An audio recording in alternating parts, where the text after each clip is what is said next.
नमस्कार. मागच्या वेळेला आपण व्यक्तिमत्व विकास म्हणू किंवा कौशल्य विकास म्हणू, बरोबर. कौशल्य विकासमध्ये आपण व्यक्तिमत्व विकास आहे ना, स्किल नावाच्या विषयाचा राष्ट्रसंत तुकडोजी महाराज नागपूर विद्यापीठाने जो काही सिलेबस फ्रेम केलेला आहे तुमच्या चौथ्या सेमिस्टरसाठी, त्यामधलं पहिलं जे युनिट आहे त्या युनिटमध्ये व्यक्तिमत्वाची जी काही मूलभूत संकल्पना हा एक चॅप्टर आहे. त्याच्यानंतर अभिप्रेरणा आणि नैतिकता हा एक चॅप्टर आहे. कौशल्य ज्याला आपण स्किल म्हणतो हा एक चॅप्टर आहे. असे 3 चॅप्टर युनिट 1 मध्ये ठेवले गेलेले आहेत. तर आपण आज सगळ्यात पहिल्यांदा बघूया की व्यक्तिमत्वाची जी काही मूलभूत संकल्पना आहे ती काय आहे. आता कसं आहे की प्रत्येकाला निसर्गाने जन्मताच सर्व या गोष्टी दिलेल्या नाही आहेत, है ना, बरोबर आहे ना. सचिन तेंडुलकरांच्या मुलाला क्रिकेट विषयीचा वेळ दिलेला असेल, किंवा अंबानीच्या मुलाला सोन्या चांदीचं किंवा पैशाचं किंवा पुन्हा दुसरं कुठलं एक कार्य दिलं असेल, पैशाचा मोठ्या प्रमाणामध्ये देवाणघेवाण दिलेला असेल, है ना. एखाद्या गरीबाच्या लेकराला नुसतं कष्ट आणि कष्ट दिलेलं असेल. म्हणजे एकंदरीत काय की निसर्गाने जे काही व्यक्तिमत्व प्रदान केलेलं आहे ते निसर्गामध्येच आहे असं आपण म्हणू शकत नाही. म्हणजे काय झालेलं की निसर्गाने व्यक्तीला जे काही गुण किंवा शरीररचना किंवा संपादित गुण किंवा कौशल्य याचं जे संमिश्र समाजामध्ये जे काही अनेक भूमिकामध्ये आपल्याला वावरताना पडत असतो. म्हणजे एकंदरीत काय झालं की मानवशास्त्रीय भाषेमध्ये आपण त्याला काय म्हणू, व्यक्तिमत्व असं आपण त्याला म्हणू. जर का आपण असं म्हटलं की जे काही मुखवटे, लॅटिन शब्द आहे हा मुखवटे, त्याचा अर्थ असा होतो की प्रत्येक वेळेस तुम्ही तुमच्या समस्याला जेव्हा तोंड देत आहात तेव्हा तुम्हाला तुमचा मुखवटा हा बदलावा लागतो. रंगमंचावर एखाद्या व्यक्तीला जर का स्त्रीचं रूप धारण करायचं असेल तर त्याला तो मुखवटा हा स्त्रीचा धारण करावा लागेल. किंवा एखाद्या स्त्रीला समजा चेटकाणीचा समजा रंग महालमध्ये तिला काम करायचं असेल, नाटकामध्ये काम करायचं असेल, सिनेमामध्ये काम करायचं असेल तर तेव्हा तिला त्या मुखवटा घालावा लागेल. म्हणजे एकंदरीत काय आहे की तुम्हाला तुमच्या स्वभावामध्ये जर का बदल करायचा असेल किंवा तुम्हाला तुमच्या स्वभावाशी समरूप होऊन जायचं असेल तर तुम्हाला मुखवटा बदलावा लागेल. आणि हाच मुखवटा म्हणजे व्यक्तिमत्व होय असं म्हटलं जातं. एखाद्या व्यक्तीचे जे काही व्यक्तिमत्व उठावदार आहे किंवा प्रभावी आहे असे आपण जेव्हा म्हणतो तेव्हा त्याची जी व्याख्या जी आहे, त्याची ती जी सत्यता जी आहे ती सत्यता पटल्याशिवाय तुम्हाला राहणार नाही. म्हणजे एकंदरीत लॅटिन शब्द हा जो मुखवटा आहे तेच म्हणजे व्यक्तिमत्व होय. आता हे सगळं करत असताना वेगवेगळ्या ऑथर्सनी स्किल डेव्हलपमेंट, व्यक्तिमत्व विकास यावर वेगवेगळे आपले आपण त्याला म्हणून प्रत्येक परिस्थितीमध्ये त्यांनी त्या बाबतीमध्ये व्याख्या केलेल्या आहेत. तर त्याच्यामध्ये सगळ्यात पहिल्यांदा प्रोफेसर वुडवर्थ असे म्हणतात की व्यक्तीच्या संपूर्ण वर्तनाची जी काही गुणात्मकता म्हणजे व्यक्तिमत्व होय. म्हणजे पहा, त्याचे जे काही गुण असतील ते गुण जे काही दिसत असतील त्या गुणावरच त्याचं व्यक्तिमत्व दिसून येते असं म्हणतात प्रोफेसर वुडवर्थ. त्याच्यानंतर जे किंबल यांच्या मतानुसार की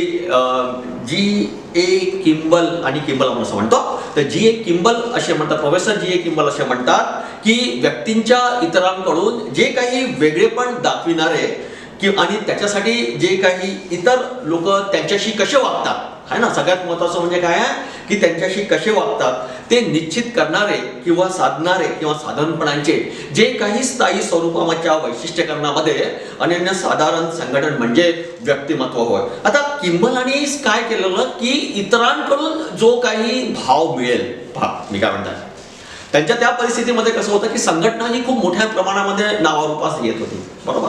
आणि त्या नावारूपास येत असल्यामुळे संघटनेमध्ये प्रत्येक व्यक्तिमत्वाचे काम करणारे लोक होते आणि ते काम करत असताना, ते कार्य करत असताना आपल्या स्वभावाचा पैलू ते त्या संघटनेमध्ये ठेवत होते. प्रत्येक व्यक्ती हा आपल्या कार्य कौशल्यातून तो कार्य करत होता. म्हणजेच एकंदरीत काय झालं की लोक त्यांच्याशी कसे बोलतात, कसे वागतात, संघटनेमध्ये लोक कसे बोलतात, कसे वागतात याच्यावर जे काही ठेवल्या गेलेलं होतं आणि ते म्हणजे त्या वैशिष्ट्याचं अनन्यसाधारण संघटन म्हणजे व्यक्तिमत्व होय. प्रोफेसर बॅरननी खूप चांगली व्याख्या केलेली आहे व्यक्तिमत्व विकासाच्या बाबतीमध्ये. ते असे म्हणतात की इतरांपासून वेगळेपणा स्पष्ट होणाऱ्या व्यक्तीच्या ज्ञानात्मक आणि क्रियात्मक, भावनात्मक व शारीरिक वैशिष्ट्याचे संघटन. पहा, त्यांनी 4 गोष्टीला सगळ्यात महत्त्व दिलेलं आहे. आणि ते 4 गोष्टी म्हणजे या की व्यक्तीच्या ज्ञानात्मक, क्रियात्मक, भावनात्मक आणि शारीरिक वैशिष्ट्याचं संघटन म्हणजे हे त्याचं व्यक्तिमत्व होय. प्रोफेसर आयझेंडनी असं म्हणाले की व्यक्तिमत्व म्हणजे, त्यांनी पुन्हा वेगळ्या भाषेमध्ये त्यांनी सांगितलं, एक पुन्हा त्यांनी ऍड केलं त्याच्यामध्ये, की व्यक्तिमत्व म्हणजे व्यक्तीचं जे काही चरित्र असेल, स्वभाव असेल, बुद्धी असेल, शरीरशील असेल, याची कमी अधिक प्रमाणामध्ये जे काही टिकाऊ स्वरूपाचं जे काही संघटन होय, की जे व्यक्तीच्या त्याच्या परिवेशाशी असलेले वैशिष्ट्यपूर्ण समायोजन निर्धारित करणे.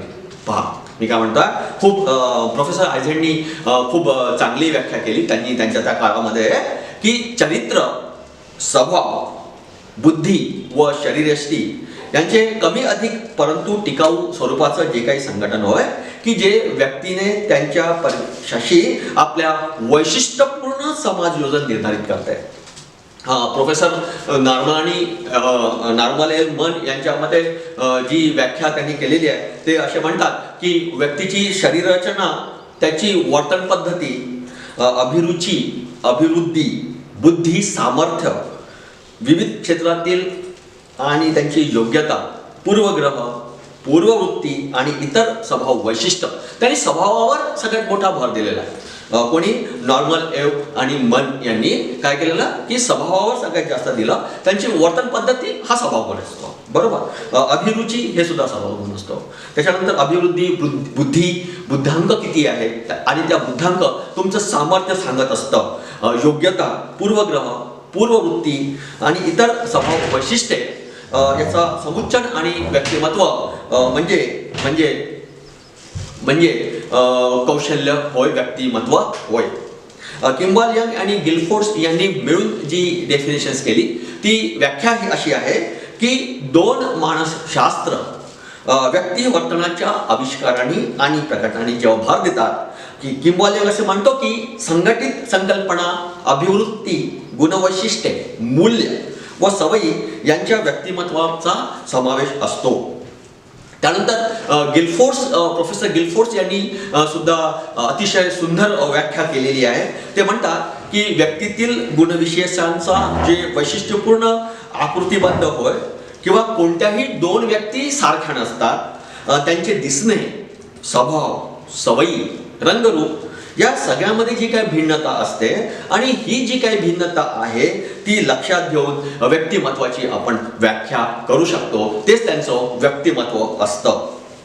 आता अशा अनेक व्यक्तिमत्वाच्या व्याख्या अनेक लोकांनी दिलेल्या आहे आणि त्याच्यामधून आपल्याला असं दिसून येते की व्यक्तीच्या संघटित स्वरूपाच्या किंवा सामाजिक प्रभावाला किंवा भिन्नतादर्शक गुणवैशिष्ट्याचा व जे काही आपण ज्या काही प्रकाराला आपण जे काही महत्त्व देत असतो किंवा कोणत्याही व्याख्या सहजपणे चुकीची होऊ शकत नाही किंवा चुकीची म्हणता सुद्धा येणार नाही, हे जरी खरी असले तरी परिपूर्णपणे की या अमुक अमुक व्यक्तीचा तमुक तमुक स्वभाव आहे हे आपण त्याच्या आकलनावरून करतो. म्हणजे एखादी व्यक्ती दुसऱ्यांचा स्वभावगुण बघून त्याच्याबद्दलचं व्यक्तिमत्व ठरवत असतो. व्यक्ती हा कधीही स्वतःचं व्यक्तिमत्व ठरवत नसतो, हे लक्षात ठेवा.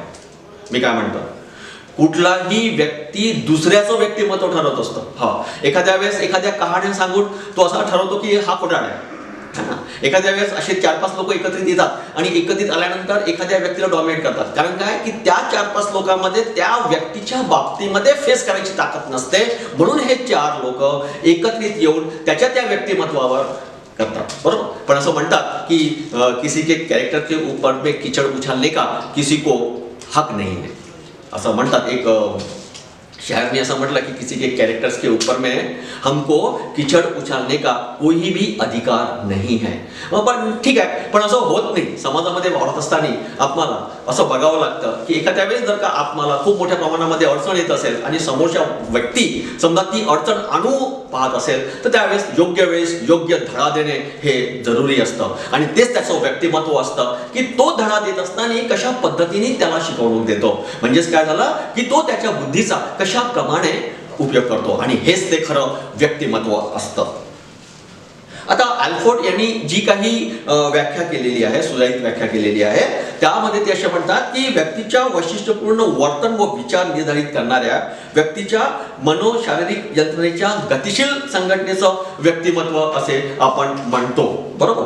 मग आता हे झाल्यानंतर आपण बघूया की व्यक्तिमत्वाचे आवश्यक गुण वैशिष्ट्ये किती आहेत किंवा कशा आहेत किंवा कसं असायला पाहिजे, है ना. प्रत्येकाला असं वाटतं की व्यक्तिमत्व आकर्षण प्रभावी असावं, है ना. बरोबर आहे ना. मग आकर्षण व्यक्तिमत्वासाठी आवश्यक असणारे गुण कोणते आहेत, तर ते जे शारीरिक गुण आहेत, तर ते शारीरिक गुणामध्ये काय आहे की मनुष्याचं आरोग्य जे आहे ते ठणठणीत असायला पाहिजे. बरोबर. आता आरोग्य जर का चांगलं असेल तर नक्कीच त्याच्यातनं येणारी जी काही प्रेरणा आहे, त्याच्यातून येणारे जे काही स्तोत्र आहेत, त्याच्यातून येणारी जी काही वाक्यरचना आहे, त्याच्यातून येणारा जो काही समज आहे तो कसा असेल, ठणठणीत असेल, चांगला असेल. त्यानंतर दुसरा गुण म्हणजे शारीरिक गुणामध्ये शरीर रचना व हालचाल. आता असं म्हणतात की शरीर रचनेवरून किंवा त्या शरीराच्या हालचालीवरून आपण त्याचं व्यक्तिमत्व ठरवत असतो, है ना. गुणवैशिष्ट्य आपल्याला दिसून येतात. पण असं होत नाही. एखाद्या वेळेस एखादी व्यक्ती चालताना अडसरपणा असेल, म्हणजे त्याच्या पायामध्ये काही फॉल्ट असेल, तर याच्यावरून तो हेकडा वाकडा आहे असं होत नाही. बरोबर. तो वाकडा आहे किंवा हेकडा आहे असं होत नाही. कारण काय की त्याच्या पायामध्ये डिफॉल्ट असल्यामुळे तो तसा चालतो. म्हणजे तो त्याचा स्वभाव हा आपण त्याच्या चालण्यावरून ठरवू शकत नाही. म्हणजे एकंदरीत शरीर रचना व हालचाल यावरून आपण त्याचं निरीक्षण करू शकतो, त्याचे गुणवैशिष्ट्य ठरवू शकतो. दुसरी गोष्ट म्हणजे आवाज. तुमचा आवाज कसा आहे. आता बघा, मी एक सांगायचं म्हणजे की जर का तुमचा शब्द रचना ही स्पष्ट असेल, शब्द रचनेतील वाक्य हे जे तुमचे स्पष्ट असतील, तुमचा आवाज कणखर आहे असं म्हणणार नाही किंवा तुमचा आवाज गोड आहे मी असं सुद्धा म्हणणार नाही. कारण की असं म्हणतात की आवाजामध्ये कणखरपणा असला तर दमदाटी करणारा असतो, आवाजामध्ये शांतपणा किंवा गोडपणा असला तर तो व्यक्ती हा चापलूस असतो किंवा गोड बोलणारा असतो असं म्हणतात. पण असं नसतं. त्या घरातलं जे काही सिव्हिलायझेशन असेल, त्या घरातील जी काही संस्कृती असेल, त्या संस्कृतीनुसार त्या व्यक्तीची शब्द रचना ही आणि ती शब्दरचना ठरवत असताना तुम्ही तुमच्या घरची संस्कृती कशी आहे हे तुमचा आवाज सांगत असतो. आकर्षकता. आता सगळ्यात महत्त्वाचं गुणवैशिष्ट्य म्हणजे आकर्षकता.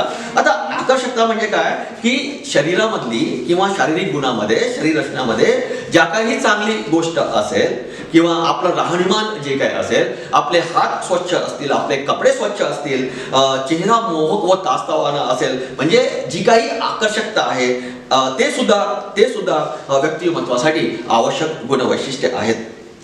त्यानंतर आपण बघूया की मानसिक गुण कुठले आहेत. बरोबर आहे. आता मानसिक गुण म्हणजे काय की मानसिक मध्ये आपल्याला दिसेल की तत्परता. आता एखाद्या व्यक्तीने एखाद्याला कुठलं कार्य सांगितलं आणि ती कार्य त्यांनी बिलकुल इमिजिएटली किंवा तत्परतेने समजा केलं, कुठलाही हजरजबाबीपणाचा त्यांनी कुठलाही हे नाही ठेवला आणि प्रभावी व्यक्तिमत्वासाठी चपळता, हजरजबाबीपणा किंवा हा खूप महत्त्वाचा असतो. कुठे कसे व काय बोलायचे हे सुद्धा तितकंच महत्त्वाचं असतं आणि ते ज्ञान माणसाला असायला पाहिजे. जी काही आपल्याशी परिस्थिती जी काही उद्भवते त्या परिस्थितीच्या संपर्कात असलेल्या व्यक्तीचा आपल्याला अभ्यास करावा लागतो. कारण काय की त्याशिवाय आपल्याला तत्परता येत नाही. म्हणून तत्परता हा एक मानसिक गुण आहे. त्यानंतर आत्मविश्वास. आता कोणत्याही कार्यामध्ये जर का आपल्याला यश मिळवायचं असेल तर तुमचा आत्मविश्वास किती आहे, त्या जीवनामध्ये विविध प्रसंगी व परिस्थितीमध्ये सामना करण्यासाठी आत्मविश्वास असणे हे खूप गरजेचं आहे. आणि याकरिता की तो आपला स्वतःचं स्वकर्तव्य, जबाबदारी आणि नियम याचा अभ्यास आपल्याला असावा लागतो आणि हे आत्मविश्वासामध्ये येतं. स्मरणशक्ती खूप तल्लख पाहिजे. बरोबर. मी कधी कुठे काय काय केलं हे सुद्धा खूप महत्त्वाचं आहे. कारण काय की जीवनामध्ये ज्या काही घटना घडतात त्या आठवणीत आपल्याला जर का आपण ठेवत नसलो तर त्या व्यक्तीच्या म्हणजे वाईट आणि चांगल्या प्रसंगामध्ये ते खूप मोठ्या प्रमाणामध्ये आघातीत राहील. म्हणून स्मरणशक्ती ही खूप सुदृढ असायला पाहिजे आणि त्या कारणाने कधी कधी आपल्याला जर का लक्षात नसेल का तर आपल्याला त्या एक डायरीमध्ये ठेवून त्याच्या नोंदी आपल्याला घेत राहावं लागेल की मला हे करायचं आहे, ते करायचं आहे, मला असं करायचं आहे, मला तसं करायचं आहे, मला चांगलं करायचं आहे, अजून मला किती चांगलं करता येईल. या सगळ्या गोष्टीसाठी स्मरणशक्ती जर का आपल्याला वाढवायची असेल तर नेमकं आपल्याला नोंदी सुद्धा करून ठेवाव्या लागतील. त्यानंतर सगळ्यात महत्त्वाचं म्हणजे निरीक्षण व अवलोकन. तुम्ही कसं निरीक्षण करता, है ना, किंवा तुम्ही एखाद्या व्यक्तिविषयीचं अवलोकन कसं करता. या दोन्ही गोष्टी मानसिक गुणामध्ये समाविष्ट केलेल्या आहेत. आणि हा व्यक्ती आणि हे सगळ्यात महत्त्वाचं म्हणजे की व्यक्तित्वासाठी किंवा व्यक्तिमत्वासाठी हे सगळे आवश्यक गुण आहेत. आणि सगळ्यात महत्त्वाचं म्हणजे की जेव्हा तुम्ही निरीक्षण व अवलोकन करता त्यावेळेस तुम्ही तुमची परिस्थिती कशी आहे हे सगळ्यात महत्त्वाचे आहे. एखाद्या वेळेस आपण एखादी सिनेमा बघत असतो आणि समजा एखादी भावनिक सीन समजा तुमच्या डोळ्याच्या समोर आला तर तुमच्या डोळ्यातनं अश्रू वाहतात. म्हणजे तुम्ही भावनात्मक होता. म्हणजे समोरचा व्यक्तीचं दुःख बघून जेव्हा तुम्ही भावनात्मक होता म्हणजे तुम्ही जे निरीक्षण करत आहात, तुम्ही जे अवलोकन करत आहात, तुम्ही निरीक्षण आणि अवलोकन जेव्हा तुम्ही करत आहात तेव्हा तुम्ही त्याविषयी परिपूर्ण झाले आहात असं झालेलं आहे. बरोबर. पण जर का एखाद्या वेळेस एखादी तुम्ही मूवी किंवा एखादी चित्र बघत आहात किंवा एखाद्या समाजामध्ये एखादी अघटित घडलेली घटना बघत आहात आणि ती खूप दुःखदायक असेल पण त्या दुःखदायकावर तुम्ही तुमचं कुठलंही मत समजा तुम्ही व्यक्त करत नसाल आणि जेव्हा तुम्ही तुमचं मत व्यक्त करत नसाल तेव्हा तुम्हाला असं दिसून येईल की नेमकं तुम्ही काय करणार, कसं करणार, कशा पद्धतीने करणार. त्याचप्रमाणे आनंद व उल्हास राहील. बरोबर. आणि आनंद व उल्हास राहील तेव्हा तुम्हाला खूप सगळ्यात महत्त्वाचं अफेक्शनेबल राहील. सामाजिक गुणामध्ये तुम्ही बघाल की जी काही सामूहिक भावना असेल, तुम्ही सहकार्याची जी काही भावना असेल, तुमचा शिष्टाचाराची जी काही भावना असेल, तुमची सहनशीलतेची जी काही भावना असेल, तुमचा सहनशीलता किती प्रमाणामध्ये असेल, तुमचा शिष्टाचार कशा पद्धतीने असेल, हे सगळे सामाजिक गुण आहेत. त्यानंतर चारित्र्य संपन्नतेमध्ये तुम्हाला प्रामाणिकपणा हा खूप महत्त्वाचा आहे. आणि आपण ज्या संस्थेमध्ये किंवा जिथे आपण काम करतो किंवा ज्या अधिकाऱ्याच्या हाताखाली आपण जे काम करतो त्या अधिकाऱ्यासोबत खूप चांगलं काम कशा पद्धतीने करता येईल, त्या सहकार्याबद्दल आपण कसं सहकार्य करू शकतो, हे सगळ्या गोष्टी गुणवैशिष्ट्यामध्ये असायला पाहिजेत. तेव्हाच तो व्यक्तिमत्व विकास आपला होईल. कार्य बघणं असायला पाहिजे. आणि सगळ्यात महत्त्वाचं म्हणजे आपण ज्या संस्थेमध्ये काम करतो किंवा ज्या कार्यामध्ये आपण कार्य करतो आपले कार्य हे कसे असायला पाहिजेत, नीट असायला पाहिजेत. आणि काम टाळण्यासाठी जी काही प्रवृत्ती आहे ती प्रवृत्ती नसायला पाहिजे. यामुळे सहकार्यावर व वरिष्ठावर विश्वास कमी होतो आणि थोडक्यात आपलं काम किंवा कार्य हे लक्ष केंद्रित होऊ शकत नाही. आता त्याच्यानंतर आपण बघूया की व्यक्तिमत्व विकासाचं जे सामाजिक निर्धारक जे आहेत त्या 3 गोष्टी आपल्याला सगळ्यात मोठ्या प्रमाणामध्ये अफेक्शनल पडतात. आणि त्यातल्या 3 गोष्टी म्हणजे एक तर घर. मी मगाशीच म्हटलं की आपण आपल्या घरी जी काही आपली संस्कृती असेल त्या संस्कृतीमध्येच आपला व्यक्तिमत्व विकास होत असतो. त्यानंतर जेव्हा आपण शाळेमध्ये जातो, शाळेमध्ये गेल्यानंतर आपण आपल्या इयत्तेची पुस्तकं जेव्हा आपण वाचतो त्या पुस्तकातनं जे काही गुण आपण आत्मसात करतो आणि हे सगळे गुण सुद्धा आपल्याला व्यक्तिमत्व विकासासाठी खूप मोठ्या प्रमाणामध्ये आपल्याला आणि त्यानंतर आपण जे काही शिकतो ते शिकत असताना समाजाप्रतीच्या आपल्या भावना काय आहेत, समाजाविषयीच्या आपल्या जबाबदारी काय आहेत, समाजाच्या बाबतीमध्ये आपण आपले विचार ठेवत असताना कुठल्या पद्धतीने आपण ठेवतो, हे सुद्धा जे घटक आहेत हे सगळे सामाजिक निर्धारक घटक हे व्यक्तिमत्व विकासासाठी दिसून येतात. आणि अतिशय महत्त्वाचं म्हणजे घरचं सिव्हिलायझेशन देत असतं. शाळा हे पुस्तकाच्या माध्यमातून आपला व्यक्तिमत्व विकास घडवून आणत असतो आणि त्याचप्रमाणे समाज सुद्धा खूप मोठ्या प्रमाणामध्ये आपल्याला घडवून आणत असतो. Okay then, thank you.